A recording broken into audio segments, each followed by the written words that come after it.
Amis auditeurs, amis téléspectateurs, amis Facebook, amis YouTube, nous vous disons bonsoir et bienvenue à cette étude biblique. Avec vous, le pasteur Claude Emmanuel Camille. Ce soir, nous allons faire une étude sur un sujet d'actualité.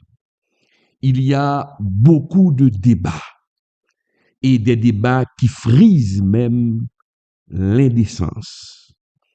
Des débats qui provoquent même des conflits entre des personnes, des individus. Mais nous autres chrétiens, nous qui connaissons les prophéties, nous ne pouvons pas réagir. Nous ne devons pas réagir comme les autres qui ne connaissent rien. Car le conflit qui oppose actuellement l'État d'Israël et l'Iran, c'est le commencement de l'accomplissement de la parole de Dieu. Des prophéties bibliques, mes chers amis. Et je trouve cela un peu étonnant que certaines personnes disent que Dieu n'existe pas. Dire que Dieu n'existe pas alors que le peuple d'Israël est là, le peuple choisi de Dieu est là, et nous constatons sous nos yeux l'accomplissement des prophéties bibliques. Nous autres, en tant que chrétiens avisés, nous ne pouvons pas avoir le même discours de ceux et de celles qui ne connaissent pas la Bible, qui ne connaissent pas les prophéties bibliques. Et mes chers amis, à travers cette étude ce soir, nous allons voir ce que nous dit la Bible, ce que dit la Bible sur ce conflit qui se déroule actuellement en Moyen-Orient, opposant l'État d'Israël à celui de l'Iran. Que nous dit la Bible? Est-ce que ce conflit va déboucher sur une troisième guerre mondiale? Est-ce que les États-Unis vont voler au secours d'Israël? Nous allons voir ce soir, mes chers amis, à la lumière des Saintes Écritures, ce que nous dit Dieu et ce que nous devons comprendre, mes chers amis. Tout d'abord, mes chers amis, nous devons savoir pourquoi, et c'est pourquoi le chrétien doit s'informer. Nous devons être des chrétiens équilibrés. La question qu'il faut se poser, pourquoi Israël a lancé des attaques ciblées contre certains hauts gradés iraniens? Et Israël a même tué des hauts gradés. Pourquoi? Mes chers amis, pour plusieurs raisons stratégiques. Nous allons rapporter pour vous les raisons pour lesquelles Israël a attaqué l'Iran, mes chers amis. Pour certains, ces attaques, c'est pour des raisons stratégiques, des raisons sécuritaires et géopolitiques. Laissez-moi énumérer pour vous, mes chers amis, les motivations ou les principales motivations qui ont poussé les responsables israéliens à lancer une attaque contre l'État iranien. Mes chers amis, la première raison, selon les responsables israéliens, c'est de réduire la menace des milices pro-iraniennes. Qu'est-ce que cela veut dire? Réduire les milices de la menace pro-iranienne. Mes chers amis, l'Iran soutient financièrement et militairement, selon les responsables israéliens, et logistiquement, plusieurs groupes armés hostiles à Israël. Et ces groupes armés, on peut citer le Hezbollah au Liban, on peut citer aussi le Hamas et le djihad en Palestine, et on peut citer aussi les milices chiites en Syrie et en Irak. Pour les responsables israéliens, les leaders iraniens financent ces milices, financent l'Hezbollah, financent le Hamas, financent les milices chiites qui se situent en Irak et en Syrie. Donc, pour se protéger, pour faire ce qu'on appelle une prévention, mes chers amis, les leaders israéliens ont attaqué l'Iran. Ils ont commencé à bombarder l'Iran. Donc, Israël estime que ces groupes, je veux parler du Hezbollah, du Hamas et des milices chiites, les responsables israéliens disent que ces groupes constituent une menace directe et permanente à ses frontières. Donc, en ciblant, mes chers amis, les hauts gradés iraniens, souvent responsables, selon les Israéliens, de la coordination et de l'armement de ces milices, donc en bombardant, en attaquant des sites militaires iraniens, donc Israël veut affaiblir, mes chers amis, leur commandement et logistique. Donc, c'est la première raison pour laquelle que Israël a attaqué l'Iran, mes chers amis. Deuxième raison, mes chers amis, c'est une prévention de l'enracinement iranien en Syrie, mes chers amis. Donc, depuis plusieurs années, selon toujours les responsables israéliens, l'Iran tente de s'établir militairement en Syrie. L'Iran tente de mettre une base militaire en Syrie. Or, la Syrie est très près de la frontière israélienne, mes chers amis. Et c'est la raison pour laquelle, à plusieurs reprises, l'armée israélienne a mené plusieurs frappes, plusieurs attaques contre la Syrie, mes chers amis, pour détruire les infrastructures militaires iraniennes. Pourquoi?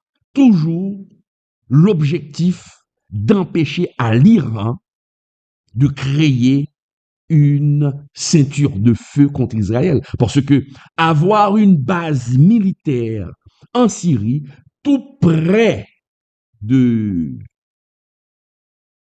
d'Israël, et ensuite financer le Hezbollah, le Hamas, chiite, ça pourrait créer une ceinture de feu pour pouvoir attaquer Israël. Et dans la tête des dirigeants iraniens, il faut éliminer, éradiquer, exterminer l'État d'Israël. Et c'est ce qu'ils veulent, les leaders iraniens. Et ils le déclarent publiquement. Troisième raison pour laquelle l'État d'Israël a attaqué celui de l'Iran, c'est pour pouvoir neutraliser, mes chers amis, neutraliser la menace nucléaire de l'Iran. La menace nucléaire de l'Iran, mes chers amis. Donc, l'Iran veut se doter d'une arme nucléaire et avec cette arme, en un clin d'œil, l'Iran pourrait exterminer, comme il le désire, comme il le souhaite, l'État d'Israël. Donc, ces trois raisons, il y a bien sûr d'autres raisons, mais je vous donne ces trois raisons. Et c'est la raison qui explique l'attaque,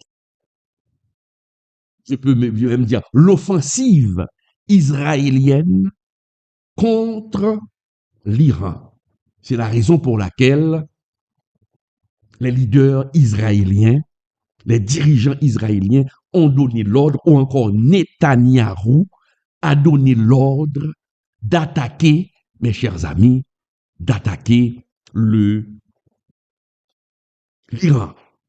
Mais, mes chers amis, le conflit entre Israël et l'Iran ne peut être interprété sous l'angle seulement géopolitique moderne. Non. En tant que chrétien, je viens de le dire, avisé et éclairé, mes chers amis, en tant que chrétien qui connaissent leur Bible, vous connaissez votre Bible, mes chers amis, nous devons comprendre ce conflit avec un regard prophétique. Nous devons comprendre ce conflit avec les yeux de la prophétie, avec des yeux prophétiques, car tout a été déjà écrit. Tout a été déjà écrit. Tout est dans la Bible. Ce qui se passe maintenant en Moyen-Orient, tout est déjà écrit.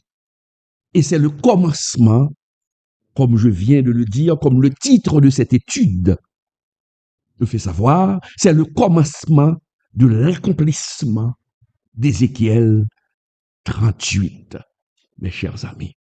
Donc, ce conflit plonge ses racines, mes chers amis, dans l'histoire biblique. Je le rappelle, nous allons faire un rappel pour vous. C'est un conflit qui a commencé dans la maison même d'Abraham, le père des croyants. Ce conflit entre Israël, la Palestine, l'Iran, c'est un conflit qui a commencé dans la demeure même d'Abraham. Il s'agit, mes chers amis, d'un conflit spirituel. Derrière tout conflit physique, il faut toujours voir le conflit spirituel. Donc, ce conflit, c'est un conflit spirituel et historique entre deux enfants, entre deux lignées. Celle d'Isaac, est-ce qu'on est là? Entre deux lignées, celle d'Isaac, qui est l'enfant de la promesse, et celle d'Ismaël, qui était le fils de la servante, le fils de l'Égyptienne Agar, mes chers amis. Aujourd'hui, nous pouvons comprendre ce conflit. Et nous allons voir que, et c'est la raison pour laquelle Dieu nous demande de lui obéir. D'obéir pour ne pas payer les conséquences. Et nous allons voir Abraham en tant que père de la foi, père des croyants. Il était un homme, mes chers amis. Il était un homme comme nous. Et c'est ce que nous dit la Bible, mes chers amis. Il était un homme comme nous. Il avait des doutes. Dieu a fait la promesse à Abraham qu'il allait avoir, qu'il allait lui donner un enfant.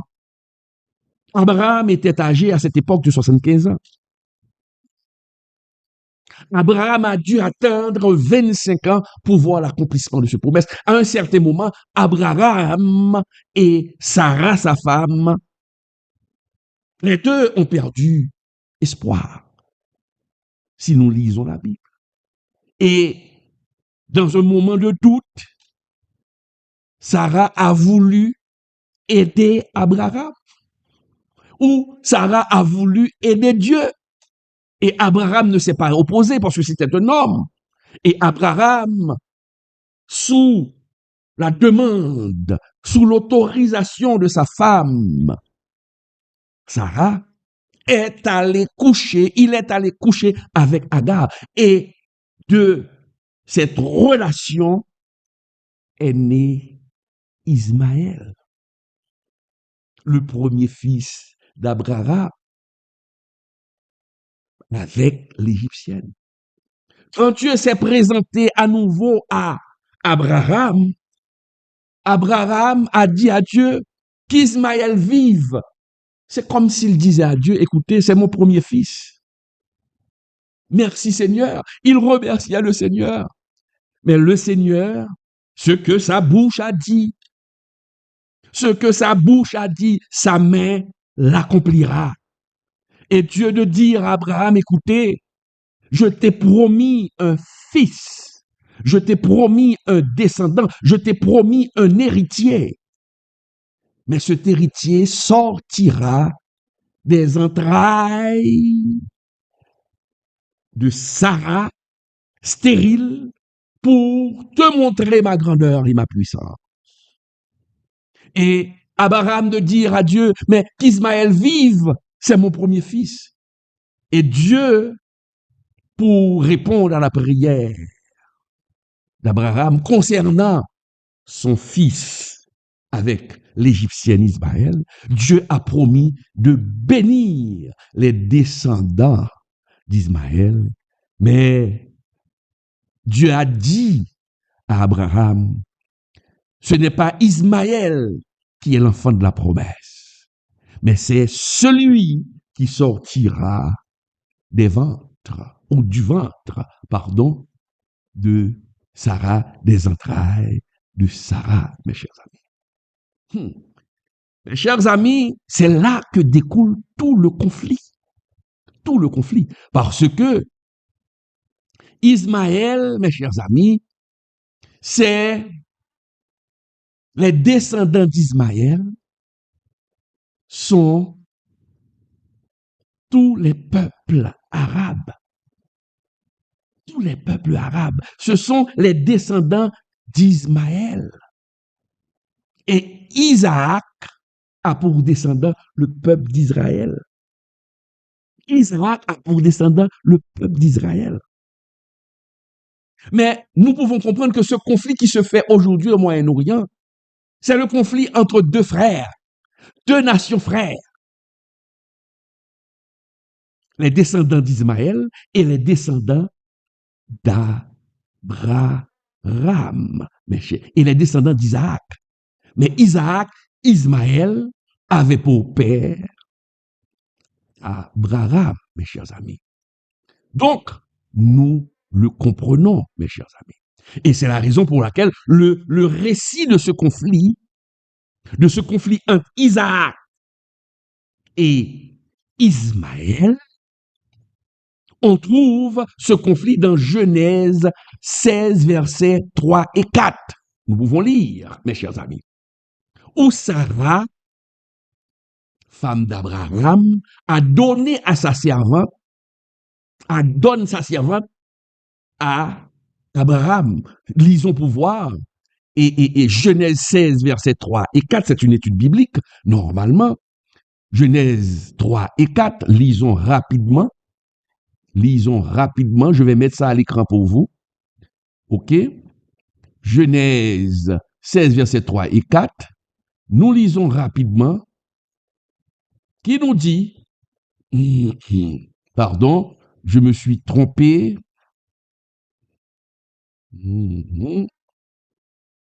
Rapidement, Genèse. Voilà. C'est Genèse. Je mets ça pour vous rapidement à l'écran. Alors Sarah, qui était Saraï, femme d'Abraham, prit Agar l'Égyptienne, sa servante, et la donna pour femme à Abraham, son mari. Après qu'Abraham eut habité 10 années dans le pays de Canaan, il alla vers Agar, et elle devint enceinte, car elle se vit enceinte. Quand elle se vit enceinte, elle regarda sa maîtresse avec mépris. Mais c'est normal, mes chers amis. C'est là qu'a commencé, mes chers amis, le conflit. Quand Agar savait que Sarah était stérile. Agar savait que c'est Sarah qui avait donné l'ordre, l'autorisation à Abraham d'aller coucher avec elle. Mais maintenant, qu'est-ce qui s'est passé? Quand Agar s'est vu que Abraham l'a enceinté, Agar est devenue enceinte, rapidement le comportement d'Agar a changé. Cela se comprend en tant que femme. La maîtresse ne pouvait pas avoir d'enfant. La maîtresse ne pouvait pas donner d'enfant à son mari. Maintenant, c'est elle, la servante, qui donne l'enfant au maître de la maison. Mais écoutez, ça donne de l'importance à Agar. Et elle avait commencé à regarder Sarah avec mépris parce que c'est elle qui portait l'enfant d'Abraham, mes chers amis. Maintenant, qu'est-ce qui s'est passé? La tension allait monter à la naissance d'Ismaël. N'oubliez pas que je vous ai dit que Ismaël, il est le père des peuples arabes. Quand Ismaël est né, qu'est-ce qui s'est passé? La tension allait monter. Parce que même Ismaël, quand il est né, et Dieu avait répondu à la prière d'Abraham et de Sarah, et Dieu avait tenu sa promesse en donnant, mes chers amis, en donnant à Abraham ce fils, l'enfant de la promesse. Maintenant, les deux enfants se trouvaient dans la maison. Isaac était dans la maison et Ismaël était dans la maison. Mais pendant que ces deux enfants étaient dans la maison, le fils de l'Égyptienne était dans la maison, le fils de la maîtresse était dans la maison, il y avait conflit entre les deux enfants. La Bible ne nous donne pas vraiment de détails, mais la Bible nous rapporte dans Genèse 21, versets 9 et 10, lisons pour voir. Genèse 21, verset Genèse 17 d'abord. Dieu a et Genèse 21, versets 9 et 10, regardons. 21, 9 et 10. Regarde ce qui s'est passé, mes chers amis. Sarah vit rire le fils d'Agar, l'Égyptienne, avait enfanté à Abraham. Et elle dit à Abraham, chasse cette servante et son fils, car le fils de cette servante n'héritera pas avec mon fils Isaac. Est-ce que vous comprenez? Donc, Sarah vit rire le fils d'Agar. Peut-être et sûrement, pas peut-être, sûrement, mes chers amis, Ismaël avait peut-être l'habitude, avait sûrement l'habitude de se moquer d'Ismaël. Peut-être que les enfants, ces deux enfants-là se chamaillaient. Il y avait conflit au sein même de la maison d'Abraham. Et c'est la raison pour laquelle Sarah a demandé à Abraham de chasser la servante. Une demande qui n'avait pas plu à Abraham. Une demande qui n'avait pas plu parce que Ismaël, c'était le premier-né. C'était le premier-né d'Abraham. Et Abraham avait des sentiments pour Ismaël.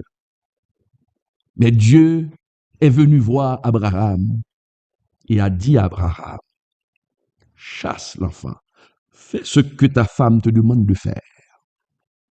Je bénirai Ismaël. Il deviendra un grand peuple. Un grand peuple sortira de lui. C'est ce que Dieu avait dit à Abraham. Et effectivement, qu'est-ce que nous remarquons aujourd'hui? Le peuple arabe, c'est un peuple très grand. Et Dieu a béni, ce peuple. Dieu a béni ce peuple. Mais ce conflit existe toujours, mes chers amis. Ce conflit existe toujours et jusqu'à présent. Et Dieu, à travers les Saintes Écritures, à expliquer ce qui allait se passer à l'avenir. Et c'est ce que nous sommes en train de vivre aujourd'hui. Tout ce conflit au Moyen-Orient, entre Israël et les autres peuples qui l'entourent, c'est déjà écrit dans la Bible.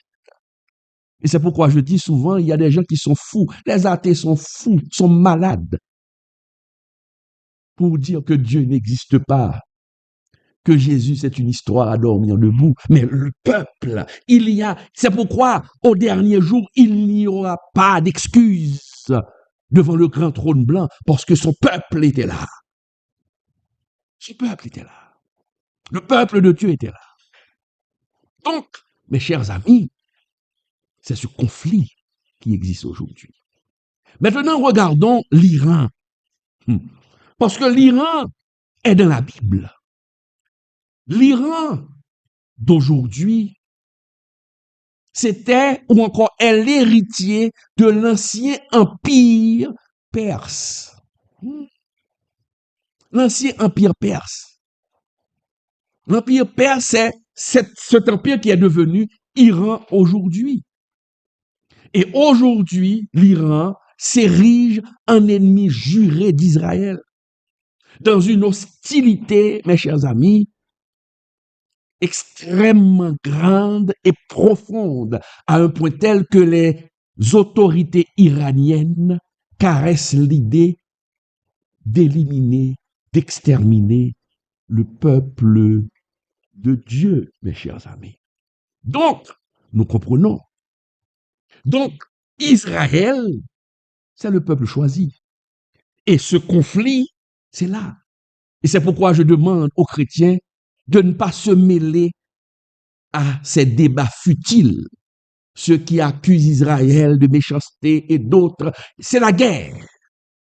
Mais il y a une prophétie. Gardez le silence et suivez les prophéties.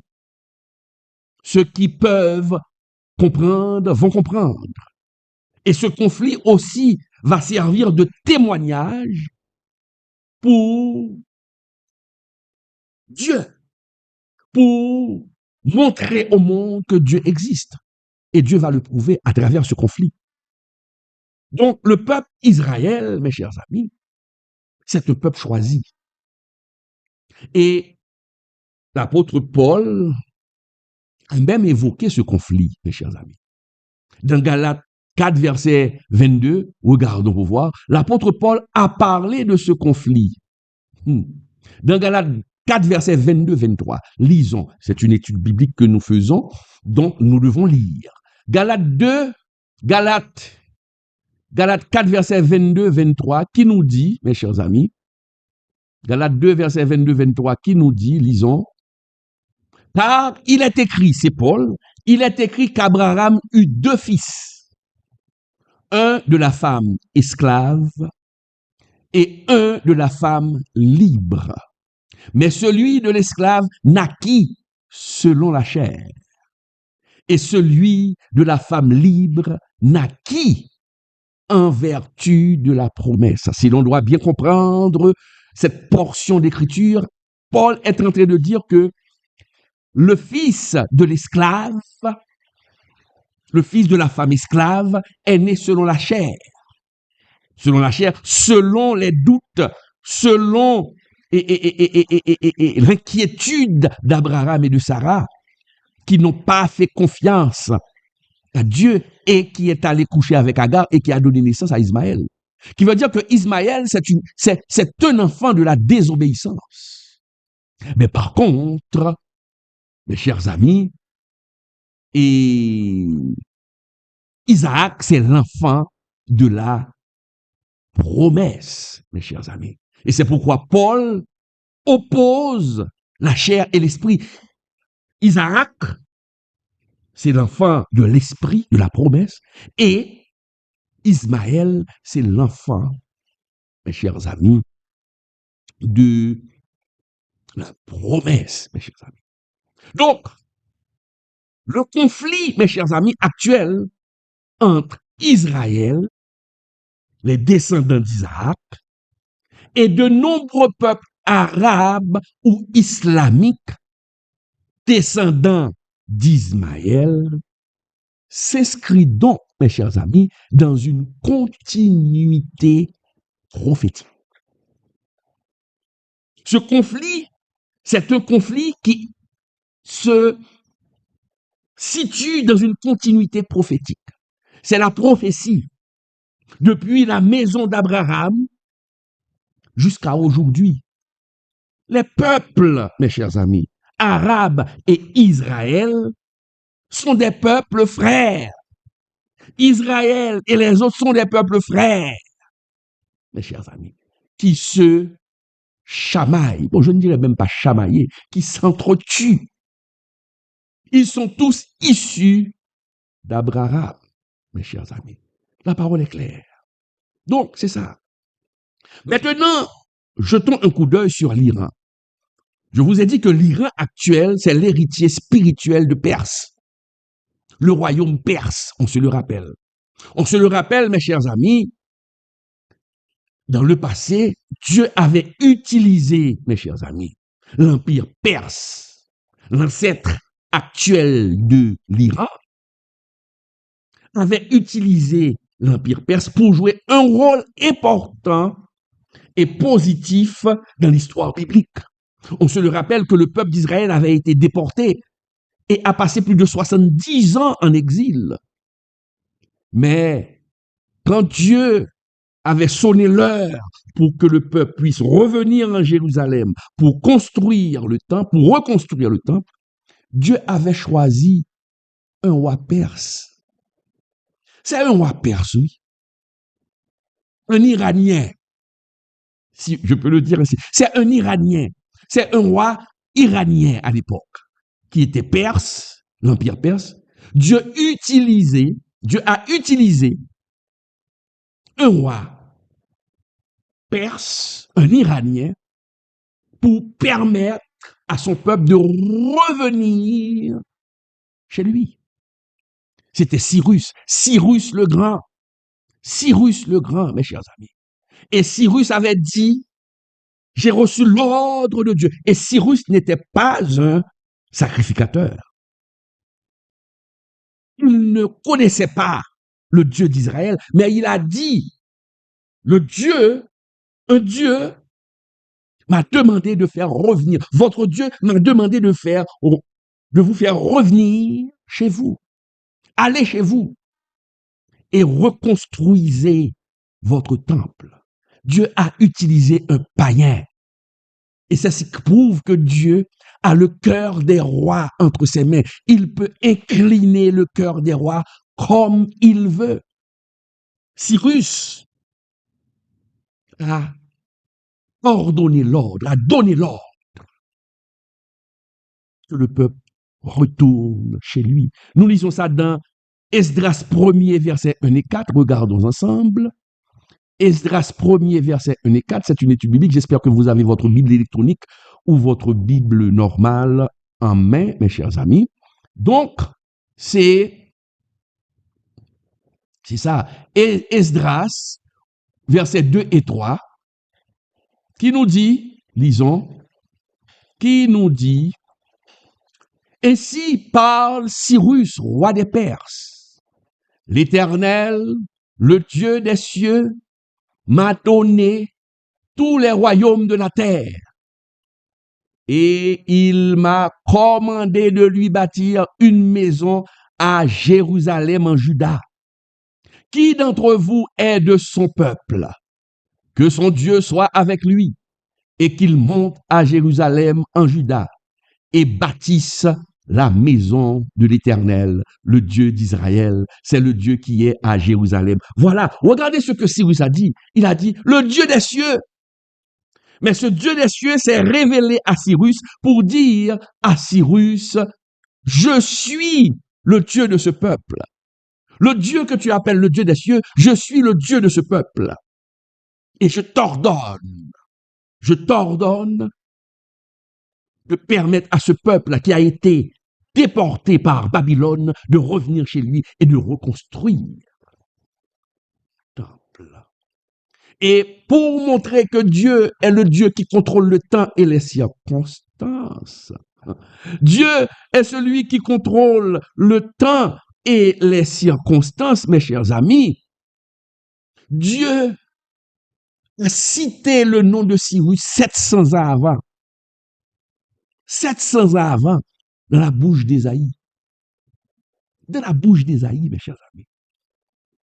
Dieu a dit que le peuple ira en captivité, mais un certain roi, s'appelant Cyrus,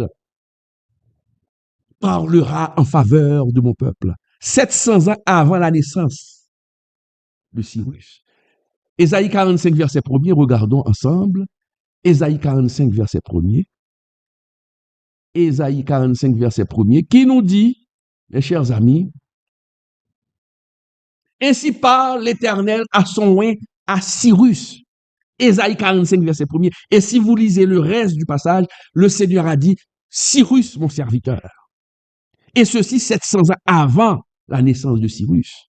C'est Dieu qui contrôle les temps et les circonstances. Si Dieu a eu cette capacité, c'est l'omniscience de Dieu.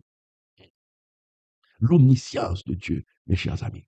Si Dieu, 700 ans avant la naissance de Cyrus, a averti, il a prévenu, il a prophétisé sur un certain Cyrus qui n'était même pas encore né, comment ne pas croire aujourd'hui ce que Dieu nous dit aujourd'hui, ce que Dieu nous dit aujourd'hui pour notre époque. Et c'est déjà écrit dans la Bible et c'est ce que nous allons voir. Donc 700 ans avant, Dieu a dit qu'il y aura un Cyrus. Et Cyrus est venu à l'époque fixée par Dieu et a ordonné au peuple de Dieu de retourner chez lui, mes chers amis. Donc Cyrus, c'était un roi perse. Pour faciliter votre compréhension, Cyrus était, mes chers amis, un Iranien. C'était un Iranien, mes chers amis. Mais aujourd'hui, l'Iran qui avait aidé, l'Iran qui portait le nom de Perse à l'époque, le roi de Perse, le roi iranien qui avait aidé à l'époque le peuple juif à revenir chez lui après 70 ans, après 70 ans d'esclavage, de captivité, c'est ce peuple, mes chers amis, aujourd'hui, l'Iran qui s'érige en ennemi acharné d'Israël. Un ennemi acharné d'Israël. C'est l'Iran. Ce sont les descendants de l'Empire perse qui aujourd'hui décident d'éliminer, mes chers amis, le régime actuel d'Israël et veut se doter de l'arme nucléaire et déclare ouvertement, mes chers amis, qu'ils veulent, les dirigeants iraniens, qu'ils veulent la destruction de l'État hébreu, mes chers amis. Donc nous comprenons que, mes chers amis, cette hostilité que nous vivons aujourd'hui, que nous regardons à travers la télé, à travers l'Internet, à travers les réseaux sociaux, ce conflit, mes chers amis, s'inscrit dans une logique, eschatologique. Eschatologique.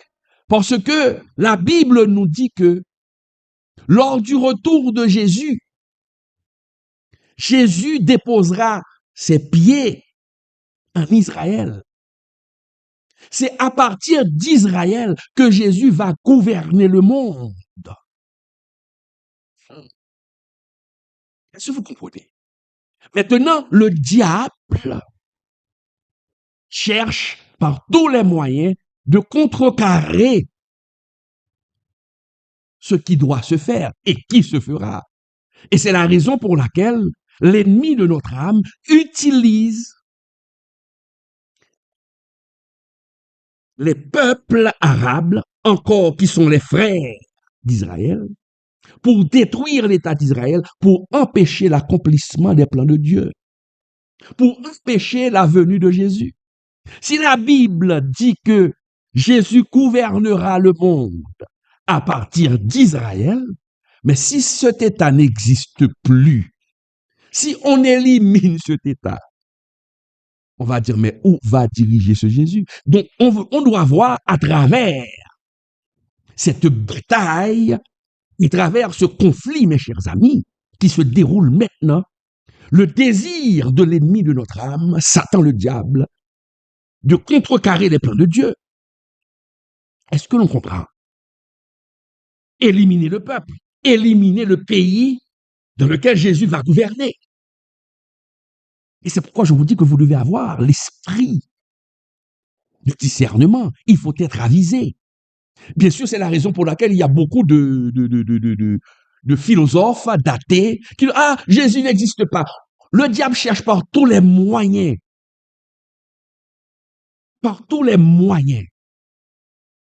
de faire nier l'existence de Jésus. Parce qu'il mène une bataille sur tous les fronts. Il utilise des philosophes pseudo-modernes, des philosophes post-modernes, pardon. Il utilise des intellectuels qui se croient être sages pour dire que Jésus n'existe pas. Il y a même des Ougans, des prêtres de vaudou qui disent hey, il n'y a pas de Dieu, et pourtant eux, ils prient leur Dieu, le diable. Tout ceci pour empêcher l'accomplissement de cette promesse. Et pour empêcher l'accomplissement de cette promesse, le retour de Jésus, il faut détruire son royaume. Il faut détruire le pays à travers lequel il va diriger. C'est ce qui se fait aujourd'hui. C'est ce qui se fait. Car le Messie, Jésus doit régner à Jérusalem selon les prophéties. Lisons Zacharie 14, versets 3 et 4. Regardons. Lisons Zacharie 14, versets 3 et 4. Zacharie 14, versets 3 et 4, qui nous dit, mes chers amis, Zacharie 14, versets 3 et 4, qui nous dit, l'Éternel paraîtra et il combattra ces nations. Comme il combat au jour de la bataille, ses pieds se poseront en ce jour sur la montagne des Oliviers, qui est vis-à-vis de Jérusalem, du côté de l'Orient. La montagne des Oliviers se fendra par le milieu, à l'Orient et à l'Occident, et il se formera une très grande vallée. Une moitié de la montagne reculera vers le septentrion et une moitié vers le midi. Zacharie 14, versets 3 et 4. Vous voyez ce que dit la Bible, mes chers amis. C'est une prophétie. Jésus posera les pieds en ce jour sur la montagne des Oliviers. Où se trouve cette montagne? Vis-à-vis de Jérusalem. Vis-à-vis de Jérusalem, mes chers amis. C'est là que Jésus doit poser ses pieds. Lisons maintenant, mes chers amis, Ésaïe 2, versets 1 et 4. Ésaïe 2, versets 1 et 4. Qui nous dit, Ésaïe 2, versets 1 et 4, qui nous dit, mes chers amis, regardez ce que nous dit la parole de Dieu. Ésaïe 2, versets 2 et 3, il arrivera dans la suite des temps que la montagne de la maison de l'Éternel sera fondée sur le sommet des montagnes, qu'elle s'élèvera par-dessus les collines, et que toutes les nations y afflueront. Des peuples s'y rendront en foule et diront, venez et montons à la montagne de l'Éternel, à la maison de Dieu de Jacob, afin qu'il nous enseigne ses voies et que nous marchions dans ses sentiers. Car de Sion sortira la loi et de Jérusalem la parole de l'Éternel. Ésaïe 2, versets 2 et 3, c'est une prophétie qui nous dit, lors de l'avènement de Jésus à Jérusalem, lors du gouvernement de Jésus, les peuples viendront en foule. C'est ce que nous dit ce verset. Des peuples s'y rendront en foule et diront, venez et montons à la montagne de l'Éternel, à la maison de Dieu de Jacob, où se trouvera le Dieu de Jacob, le Seigneur Jésus-Christ, à Jérusalem, mes chers amis, à Jérusalem. Nous comprenons, mes chers amis, pourquoi le diable s'évertue. Le diable fait tout ce qui est en son pouvoir pour éliminer le peuple d'Israël. Et la Bible nous avertit que ce qui se fait aujourd'hui, le psalmiste nous a averti, il y avait une prophétie. Il viendra un temps où les peuples vont se coaliser. Les pays qui se trouvent tout autour d'Israël vont se coaliser pour se jeter sur Israël pour le détruire. Cette prophétie a été faite dans le psaume 83. Psaume 83. Lisons pour voir. Le psaume 83, verset 5. Regardez ce que nous dit la parole de Dieu. Tout a été déjà écrit, mes chers amis. Tout a été déjà écrit. Psaume 83. Nous allons voir rapidement. C'est une étude biblique. Psaume 83, verset 4 et 5, pardon. Psaume 83, verset 4 et 5, qui nous dit, regardez, venez, disent-ils, venez, disent-ils, exterminons-les du milieu des nations. La parole des Iraniens maintenant, il faut les exterminer. Exterminons-les du milieu des nations et qu'on ne se souvienne plus du nom d'Israël. Ils se concertent tous dans un même cœur. Ils font une alliance contre toi. Ils font une alliance contre toi. La parole est claire, mes chers amis. Ce psaume, mes chers amis, ne se réfère pas seulement à une situation historique, mais annonce aussi une réalité, mes chers amis, prophétique. Ah oui.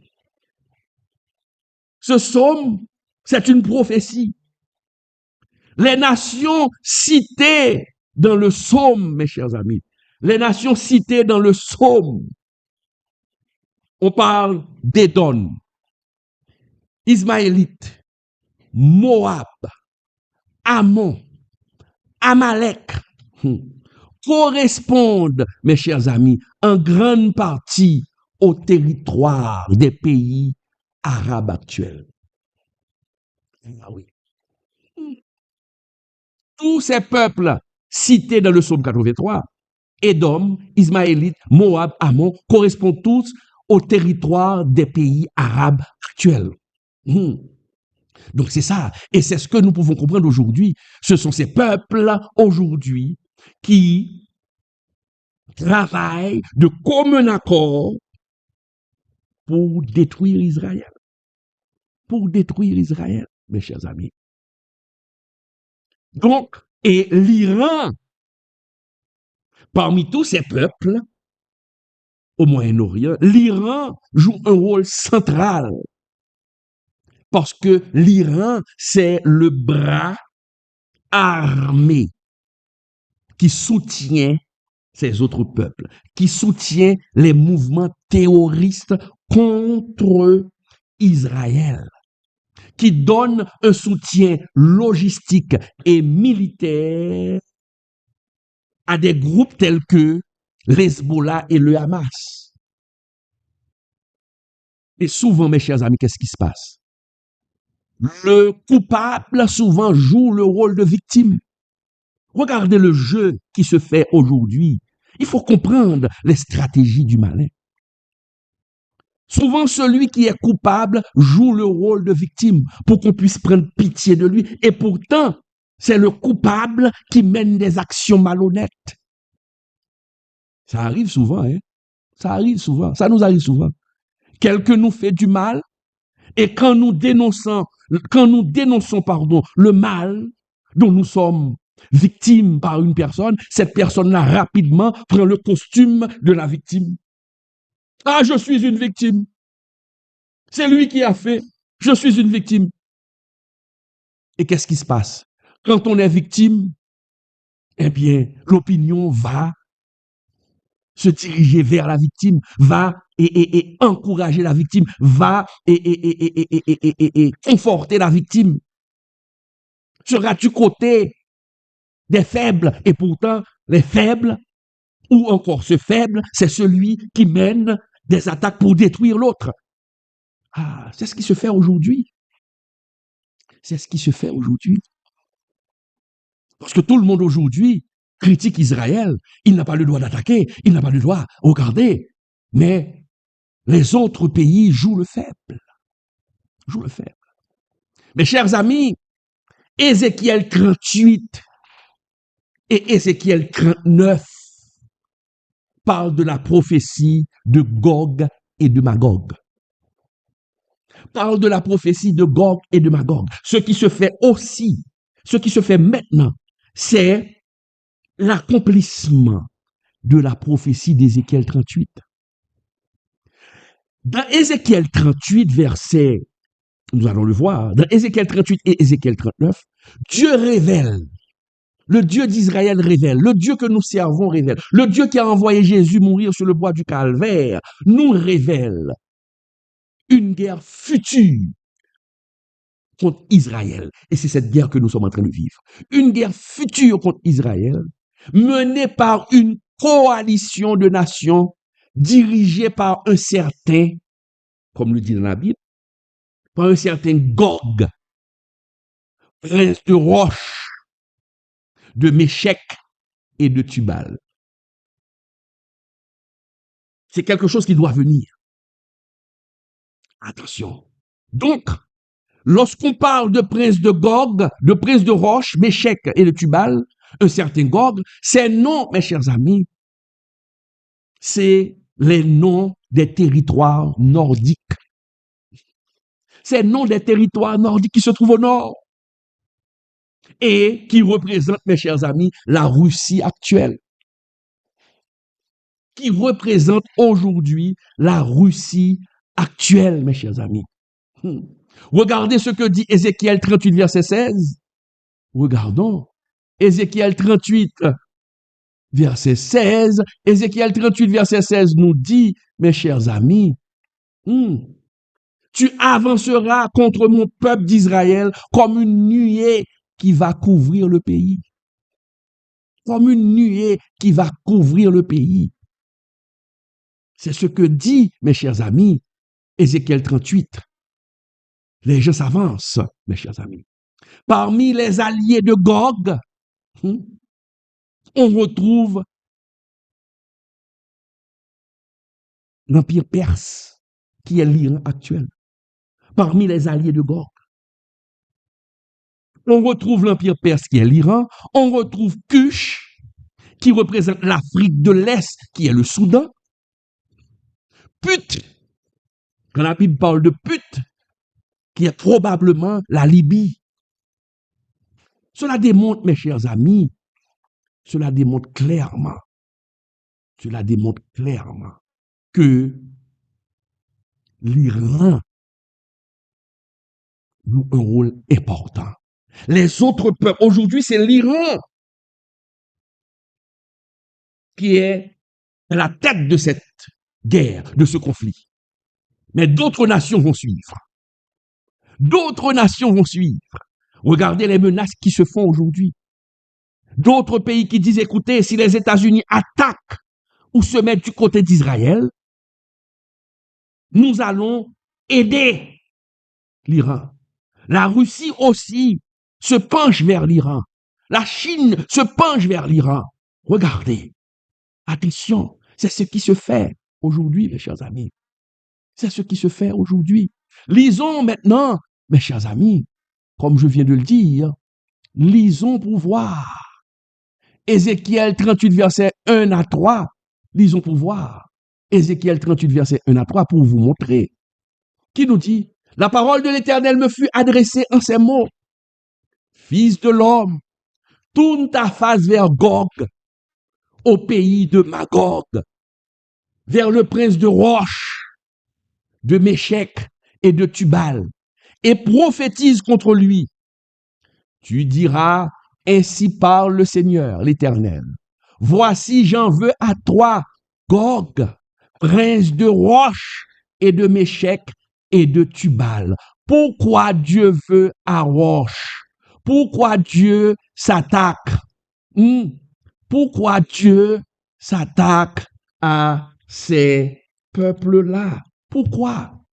Parce que ces peuples veulent détruire, mes chers amis, veulent détruire le peuple d'Israël. Continuons notre lecture pour comprendre cette prophétie. Et c'est cette prophétie qui est en train de se réaliser sous nos yeux, mes chers amis.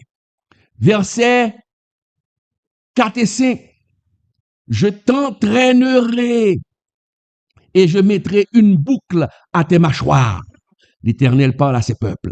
Je te ferai sortir, toi et toute ton armée, chevaux et cavaliers, tous vêtus magnifiquement, troupes nombreuses portant le grand et le petit bouclier, tous maniant l'épée, et avec eux ceux de Perse. Voilà.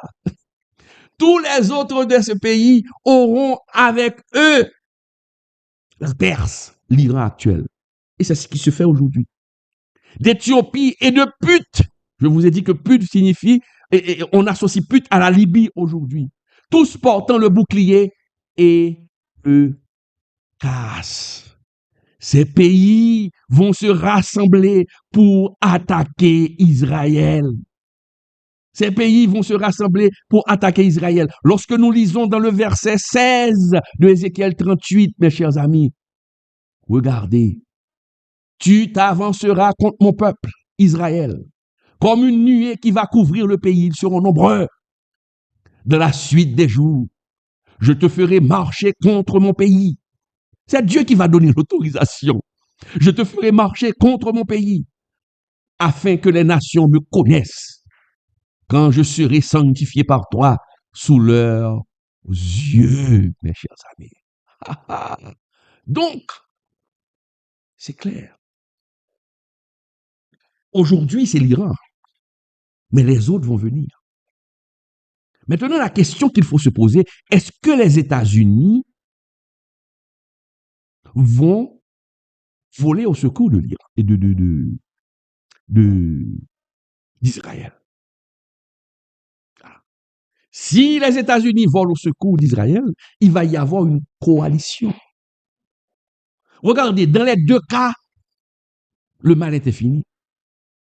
Si les États-Unis volent au secours de l'État hébreu, il y aura une guerre générale. Et si les États-Unis décident, et je crois que Trump n'est pas un idiot, il réfléchit. Si les États-Unis décident de larguer Israël, et quand l'Iran verra que Israël sera largué, eh bien les autres peuples vont dire, ah, c'est le moment d'attaquer Israël, de détruire Israël. Et il va y avoir une coalition de tous les pays pour attaquer Israël. Et Israël sera dans une détresse. Et on le voit. Qu'est-ce que vous constatez maintenant? Le peuple aujourd'hui sort dans les rues pour demander pardon à l'Iran. Le peuple d'Israël sort dans les rues pour demander pardon à l'Iran. C'est la détresse. C'est la détresse. Mais le Seigneur nous dit que cette guerre, Israël sortira vainqueur.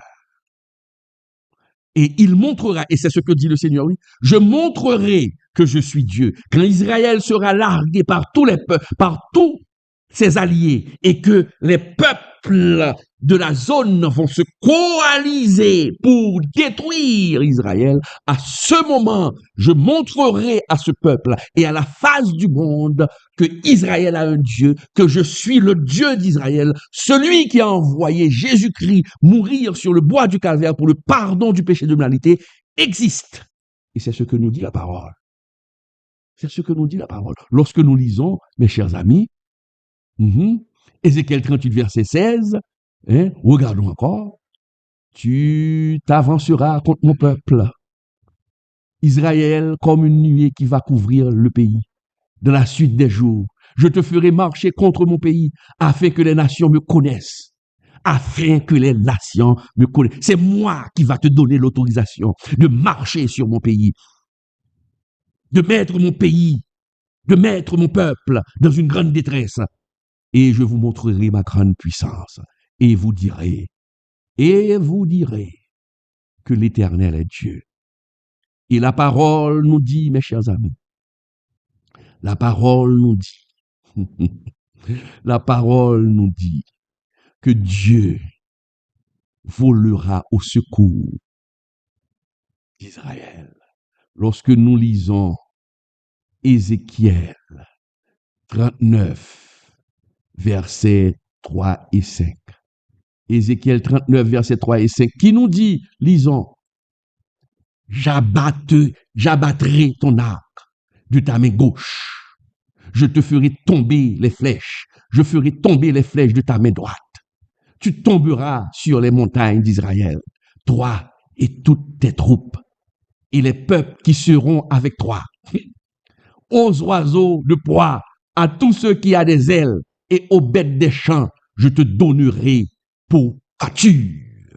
Tu tomberas sur la face de la terre, car j'ai parlé, dit le Seigneur l'Éternel. J'ai parlé. Attention, j'ai parlé. Et si nous lisons dans le verset 6 et 8, j'enverrai le feu dans Magog. Et parmi ceux qui habitent en sécurité les îles, et ils sauront que je suis l'Éternel. Je ferai connaître mon saint nom au milieu de mon peuple d'Israël, et je ne laisserai plus profaner mon saint nom, et les nations sauront que je suis l'Éternel, le Saint en Israël. Voici ces choses viennent. Voici ces choses viennent. Elles arrivent, dit le Seigneur, l'Éternel. C'est le jour dont j'ai parlé. Mes chers amis, c'est ce qui se produit sous nos yeux maintenant. C'est ce qui se produit sous nos yeux maintenant, mes chers amis. Et comme je l'ai dit, c'est le début. Je ne dis pas que cela va se produire rapidement, mais c'est le début. Israël ne perdra pas la face. Nous avons un grand Dieu. Et c'est la raison pour laquelle je vous dis, quelle que soit votre situation, quel que soit ce que vous traversez en ce moment, le Seigneur va vous délivrer. Car le Dieu d'Israël qui est fidèle à son peuple sera fidèle à toi aussi, qui a accepté son fils Jésus comme sauveur et maître de votre vie. Je vous le dis, le cœur, mes chers amis, de ce combat,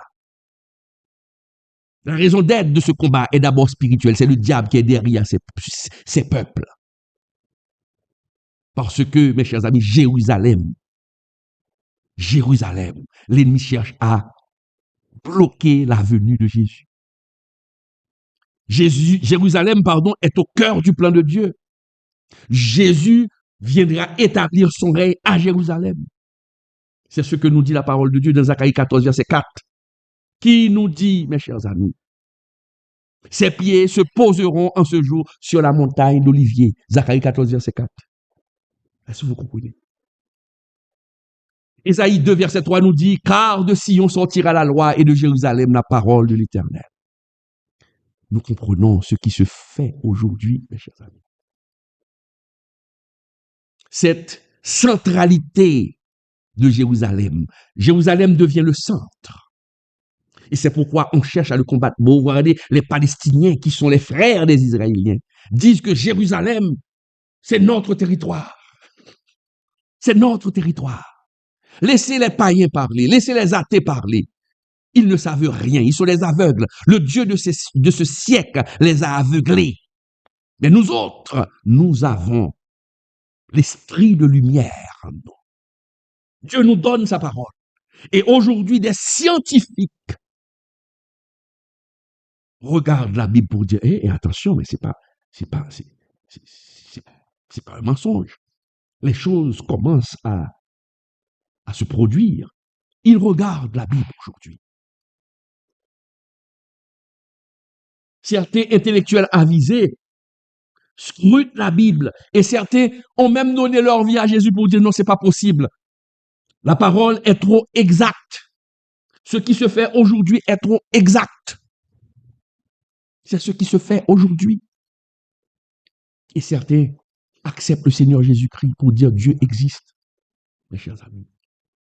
Satan a une haine contre Israël et utilise d'autres nations pour détruire Israël. Donc Satan veut empêcher la restauration complète du royaume de Dieu sur terre. Mais les Écritures sont claires, mes chers amis. Le zèle de l'Éternel des armées finira par les détruire. Et Jésus viendra avec force pour diriger la terre. Dans quel camp vous êtes? Dans quel camp vous êtes?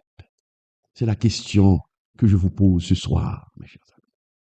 Donc, le conflit entre Israël et l'Iran, mes chers amis, n'est pas simplement politique. Croire que c'est une chose seulement politique, vous vous mettez le doigt dans l'œil, vous vous trompez, mes chers amis. Ce conflit est spirituel. Ce conflit est prophétique et eschatologique. Que veut dire eschatologique? Les choses de la fin. Est à la fois prophétique et eschatologique. Et ce conflit, mes chers amis, est le prolongement, comme nous l'avons vu au début, d'un conflit familial, millénaire entre Ismaël et Isaac. Mais aussi une étape dans le déploiement, mes chers amis, du plan divin qui verra Jésus-Christ régner avec puissance à Jérusalem.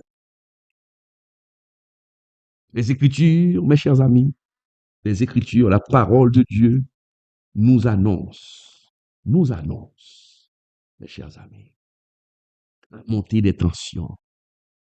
Et c'est ce que nous sommes en train de voir. La tension augmente. Les Écritures nous annoncent une coalition des nations. Nous allons le voir. D'autres pays disent qu'ils vont se mettre avec l'Iran pour détruire Israël. Mais les Écritures nous disent aussi une victoire éclatante de Dieu sur les ennemis d'Israël. Donc, en tant que croyants, nous devons rester éveillés, prier pour la paix de Jérusalem et préparer-nous au retour. Nous devons nous préparer au retour glorieux de notre Seigneur Jésus-Christ. La prophétie est en train de s'accomplir sous nos yeux. Et nous sommes en train de vivre cette réalité, mes chers amis.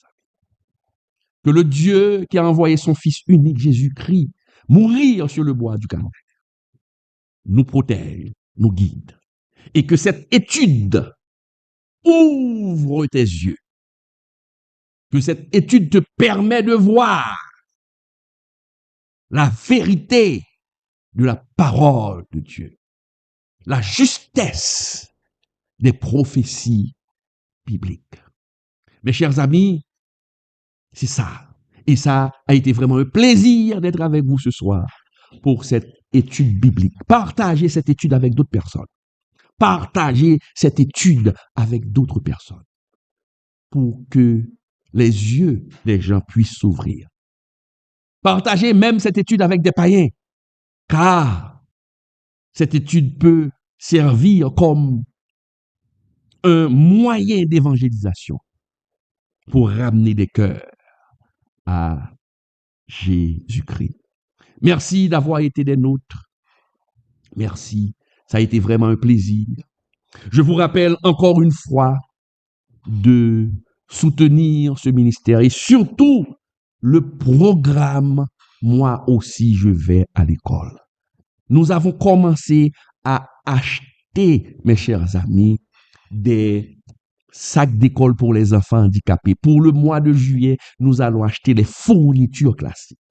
N'oubliez pas les enfants aveugles. J'ai 21 enfants aveugles. Nous avons besoin des voice recorders, des magnétophones pour ces enfants. Partagez ce que vous avez. Là, vous allez investir pour des gens qui en ont besoin, mes chers amis. Et Dieu ne manquera pas de vous bénir. Et je remercie déjà tous ceux et toutes celles qui ont déjà donné, qui ont donné de l'argent, j'ai acheté des sacs, qui ont envoyé d'autres choses. Si vous avez des habits, des maillots pour des enfants handicapés, vous pouvez les envoyer, je vais les recevoir. Nous devons aider ceux qui sont faibles. Et c'est ce que Dieu nous commande de faire en tant que chrétiens. Appelez-moi au 42, 43, 85, 58. Envoyez-moi vos dons, mes chers amis. Envoyez-moi vos dons. Le Seigneur ne manquera pas de vous bénir, mes chers amis. Dieu va vous bénir abondamment. Participez. Participez. Merci d'avoir été des nôtres. Merci de votre soutien. Merci de votre aide. Bye bye. Et à la prochaine. Chaque année, des milliers d'enfants en Haïti font leur rentrée des classes. Mais pour les enfants vivant avec un handicap, cette rentrée est souvent un rêve brisé. Faute de moyens, d'aide ou simplement de reconnaissance, ces enfants restent chez eux, oubliés. Pour soutenir ces enfants handicapés, le MIPSI lance le programme Moi aussi, je vais à l'école. À travers ce programme, le pasteur Claude Emmanuel Camille, fondateur du MIPSI, prévoit d'offrir des kits scolaires à 300 enfants handicapés de la région métropolitaine. Ces enfants ne demandent pas la pitié, ils espèrent juste une chance. La mobilisation pour collecter des fonds commencera le 1er juin et prendra fin le 1er août 2025. Faites un don dès aujourd'hui. En Haïti, contactez-nous au 42 43 85 58, aux États-Unis 772 256 79 11. MIPSI, ensemble pour la vie, l'espoir et la dignité.